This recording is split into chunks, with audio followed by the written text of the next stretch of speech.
Hello, welcome back to another video. This video is going to be all about how much I spend in a day as a tourist in Siem Reap in Cambodia. First things first is the accommodation. We're staying in Williams Houses, which is a small hotel or guest house owned by a Cambodian family just outside the city in Siem Reap, and it is $20 a night. I'll insert a tour of the room here from the first morning we got here before we put all of our stuff everywhere. It's honestly amazing. This has to be the best room that we've got for like $20 in the last year and a half of traveling around. So this is the huge room. We've got like a whole living room over there, an extremely comfy looking bed. Like, how good does that look? Then we have this balcony. This window is so clean that I actually thought it was open when we walked in, but no, it's just exceptionally clean.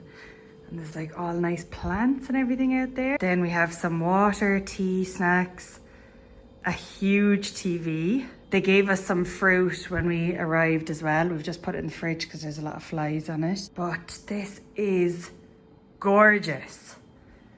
They said we can also see sunset out this window. Incredible. Look at the size of this, like. Ew. And the bathroom is lovely. A rainwater, what's it called? Rainfall shower. Beaut. But it's so gorgeous. In here then with flip-flops and robes. Love a good robe.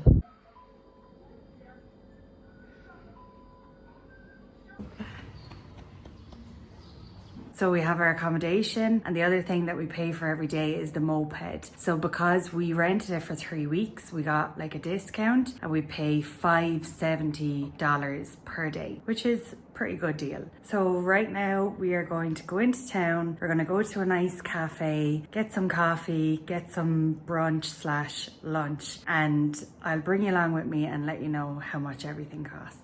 Also good to note that Cambodia has two currencies. So they use the US dollar and the Cambodian real. So often if you pay in dollar, you'll get your change in real. I'm not really sure why. Probably something I should look into, but it can get a little bit confusing. So we just take out real from the ATM and use that. Hello. Hello.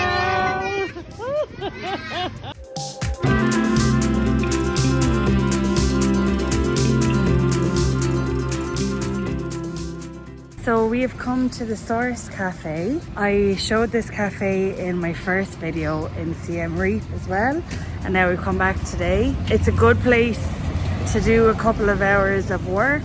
The food is nice, and I also really like that it's owned by someone Cambodian. So some of these places that serve kind of Western food like are owned by a Westerner, so it just feels like the money is going out of the country all the time, but this is owned by someone local, so that's kind of the cherry on top of it being a nice cafe.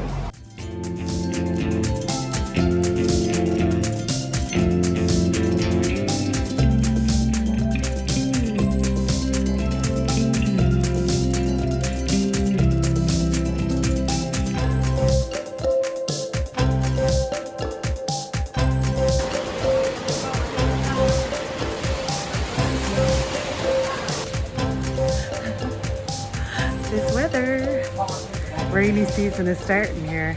We got trapped in Source Cafe for ages because it was raining so much, but we just said, feck it, we're gonna go. But now we're hungry again and potentially going to the gym. We don't know, the weather is so bad. But we are in a supermarket which has like exceptionally good snacks. We're gonna get popcorn for later on, and yeah, just some nice treats. Popcorn. Got the goods. They got the goods. Oh, what? White chocolate chip cookies. Not bad. That sounds amazing. Yeah, I don't know. The last day I got Chips Ahoy wasn't in here, but they weren't great. I think they were gone off sale. It was in a different shop though. Yeah, so great snacks, but not in date.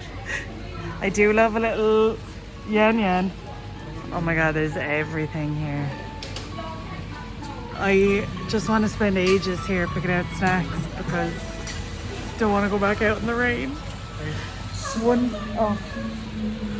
A lunch kit. Oh, that's sad.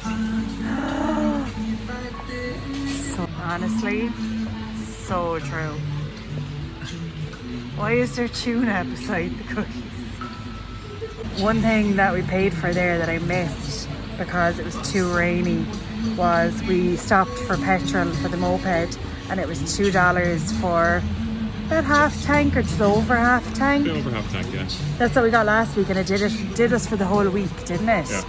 So $2 for half tank petrol lasts almost a week. Not bad. Should we go to the landmine museum? Oh yeah, that petrol lasted us, including driving out to the landmine museum and back, which is like an over 40-minute drive. I don't know what it is in kilometres, but it's ages. Gotcha! Ta-da. 220. 15,000. Very cute.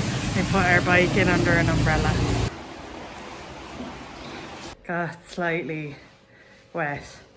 Mascara running down my face. But we got our snacks. So far what we spent is the accommodation, moped, petrol, lunch, and some snacks. Okay, so we didn't really end up doing anything else for the rest of the day because it was just lashing rain, but it is the start of rainy season in Cambodia, so that's gonna happen. We got a takeout from Food Panda. I forgot to get a clip of it, but I'll put the price on screen right now. Some other things that you could potentially be doing if you're in Siem Reap that we didn't do today are going to Angkor Wat. So we went there, it was $37 for a ticket, and it's going to be an extra $13 to $15 with a tour as well if you want to do that. Something else that we did that we didn't include today was going to the landmine museum. So that's another $5 per person, and then whatever your transport is. Getting a tuk-tuk as well. So as I mentioned earlier, we have a moped that we use to get around, but there is sometimes that we got tuk-tuks if we were like wanting to have a drink or something. So the tuk-tuks from town to where we were staying is about $2 or maybe a little bit more depending on like the time of day or night. But I'm going to put the total on the screen now of what we spent today. It's definitely one of the cheaper places that we've been in Southeast Asia, and of course this is just a guide of what we happened to spend today. You can spend way more, you can spend way less. This is obviously from a tourist perspective. It's going to be different to what Cambodian people are spending or are able to spend every day. But yeah, this is what we spent, and that is it. So let me know if you have any questions or anything, and thank you very much for watching. Please consider subscribing if you haven't done so already. I would absolutely love that, and I will see you in the next video. Bye.